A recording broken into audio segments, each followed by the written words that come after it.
Olá, boa noite. Você acompanha agora notícias do Brasil e do mundo desta segunda-feira. Quase um quinto do Brasil registrou pelo menos um incêndio nos últimos 35 anos. Os dados são de um relatório independente divulgado hoje, que alerta para o impacto do fogo em florestas nativas do país, como a Amazônia. A plataforma colaborativa Map Biomas divulgou um relatório nesta segunda-feira que alerta para o impacto do fogo em florestas nativas do país, como a Amazônia.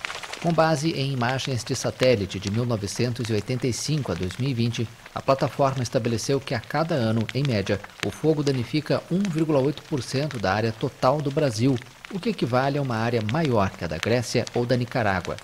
O acumulado do período chega a 1.672.142 km², ou 19,6% do Brasil.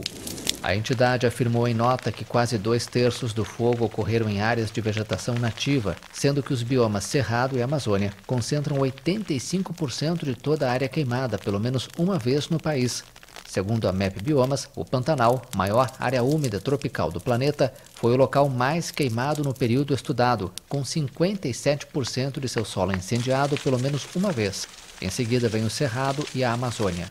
A Map Biomas atribui os incêndios aos altos índices de desmatamento na floresta amazônica e às estiagens.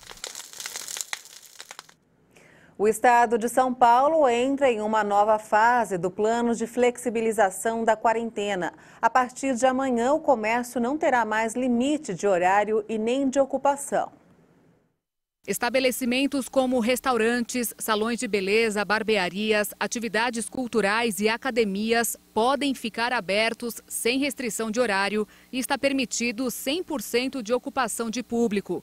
Já os protocolos de distanciamento social e higiene continuam, assim como o uso obrigatório de máscaras em todos os ambientes. Eventos e situações que provocam aglomerações como pistas de dança, shows e jogos de futebol com torcida ainda estão proibidos. A previsão é que aconteça a partir do dia 1º de novembro, quando todos os adultos de São Paulo devem estar com o ciclo de vacinas completo. A queda no número de casos, mortes e internações por Covid foi o motivo para que o governo estadual chegasse a esta decisão no atual cenário do Plano São Paulo. Isso não significa que não haverá fiscalização. As operações envolvendo equipes do governo do estado, prefeituras e polícia militar continuam e quem promover atividades fora das regras da quarentena, promovendo aglomerações, pode ser multado por infração sanitária. E vamos agora ao mercado financeiro. O dólar fechou em alta nesta segunda-feira em uma sessão instável, marcada por dados decepcionantes na China, com os investidores monitorando internamente a cena política e as incertezas fiscais.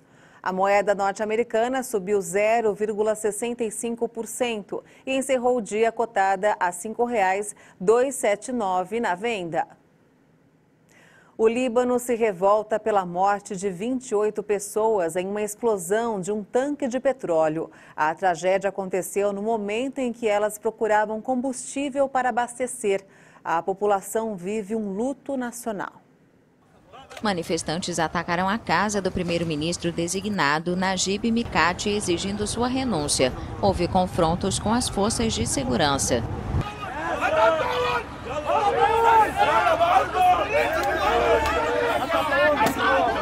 No domingo, pelo menos 28 pessoas morreram na explosão na região de Akkar, no norte do Líbano, enquanto tentavam abastecer.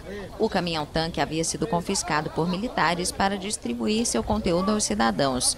A detonação revive a terrível memória da tragédia no porto de Beirute de 4 de agosto de 2020, que deixou mais de 200 mortos. A explosão mais recente ocorreu quando as Forças Armadas se deslocavam para postos de gasolina para interromper o armazenamento, após a recente decisão do Banco Central de levantar os subsídios aos combustíveis. O presidente Michel Aoun pediu a abertura de uma investigação para esclarecer as circunstâncias do incidente, mas até o momento ainda não há conclusões sobre a tragédia no porto de Beirute há mais de um ano.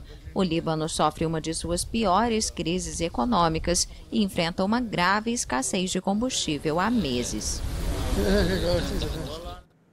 No Afeganistão, todos os voos militares e civis foram suspensos no aeroporto de Cabul, capital do país, devido a multidões que tentaram deixar o país depois que o Talibã tomou o poder. A situação é tensa no aeroporto de Cabul, o principal do Afeganistão. Nesta segunda-feira, o porta-voz do Departamento de Defesa americano, John Kirby, disse que todos os voos militares e civis foram suspensos. A decisão foi tomada devido a multidões de afegãos que tentam deixar o país depois que o Talibã tomou o poder. Kirby explicou que as forças militares americanas estão no local trabalhando em conjunto com as tropas turcas e outras internacionais para dispersar as pessoas. O porta-voz admitiu que não sabia quanto tempo iria durar a suspensão dos voos. Mais cedo, soldados dos Estados Unidos mataram 2 homens armados no aeroporto. De acordo com militares americanos, os homens foram mortos por erguer armas de maneira ameaçadora. No domingo, o chefe do Comando Central dos Estados Unidos, o general Kenneth McKenzie, exigiu dos funcionários talibãs em uma reunião presencial em Doha que não atacassem o aeroporto. Milhares de soldados americanos tomaram o controle da segurança do aeroporto internacional de Cabul para permitir a retirada de funcionários dos Estados Unidos. Centenas de afegãos se reuniram em volta do aeroporto e foram para a pista, buscando embarcar em voos comerciais para fora do país. Vídeos mostram uma multidão tentando impedir a decolagem de um avião de carga militar americano e há relatos de que vários morreram esmagados ou ao caírem depois que o avião decolou. E a notícia da tomada do poder pelo Talibã no Afeganistão está repercutindo em todo o mundo nesse início de semana. O repórter Kleber Werneck conversou com o professor Dorival Guimarães, que é especialista em direito internacional, para entender como isso aconteceu e o que esperar do grupo extremista. Quais as condições atuais que colaboraram ou cooperaram para que o grupo extremista voltasse ao poder, tanto na política interna, ali no Afeganistão, mas principalmente na política externa? O Afeganistão ele tem uma infraestrutura muito precária. Ela ainda é uma sociedade, podemos dizer, porque eles dizem isso, tribal, de vilas. E, em especial, isso está associado a famílias, vínculos sanguíneos. Portanto, uma unidade nacional é conhecida há muito tempo de ser difícil. Disse até que o Afeganistão é o destruidor de impérios. Roma não conseguiu ocupar e dominar e mudar a sociedade afegã. O Reino Unido não conseguiu na metade de 1800. A União Soviética, na sequência, 1980. E os Estados Unidos agora nos anos 2000. Ela é uma sociedade em formação.